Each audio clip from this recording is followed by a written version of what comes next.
Este ano a Deputación de Pontevedra aposta por levarnos terra adentro para amosarlle ao mundo que o destino Rías Baixas é moito máis que costa. Aproveitaron o seu paso por Fitur para difundir os atractivos que ofrece o interior da provincia de Pontevedra. O presidente fala dunha campaña rompedora. Rompedora porque a segunda provincia de España que máis quilómetros de litoral ten non falou de costa, sino de interior. A que máis bandeiras azuis non mostrou nada de mar.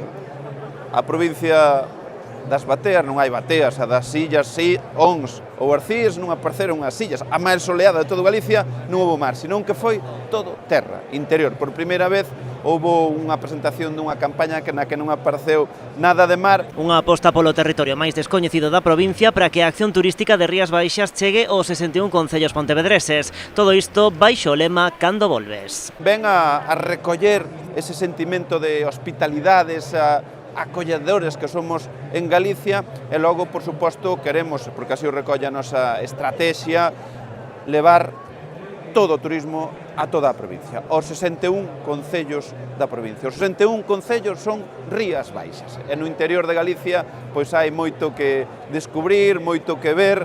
A proposta contou cunha gran acollida. A presentación da Deputación de Pontevedra encheu o expositor galego na Feira de Turismo. É unha mostra de que as Rías Baixas desperta moito interese non só en España, senón tamén fora de España, e o que nos está a levar que, por exemplo, en turismo internacional teñamos un incremento como o que teñamos, e dentro dos propios aquí nacionais, pois hai moita xente que ten moitas ganas de vir a descubrirnos, pero que os que viñeron queren volver. A axenda da Deputación de Pontevedra e Madrid está chea de citas. Nestes 3 días dedicados ao público profesional en Fitur, o Goberno provincial ten previstos máis dunha quincena de actos. A posibilidade de estar nunha feira das máis importantes do mundo desde o punto de vista turístico non podíamos desaproveitala, e de aí pois toda esa intensa axenda que tivemos de encontro de actos, e non só a miña como presidente ou da deputada Nava Castro, senón de todo o personal Rías Baixas, que está a realizar un traballo magnífico onde xa se prepara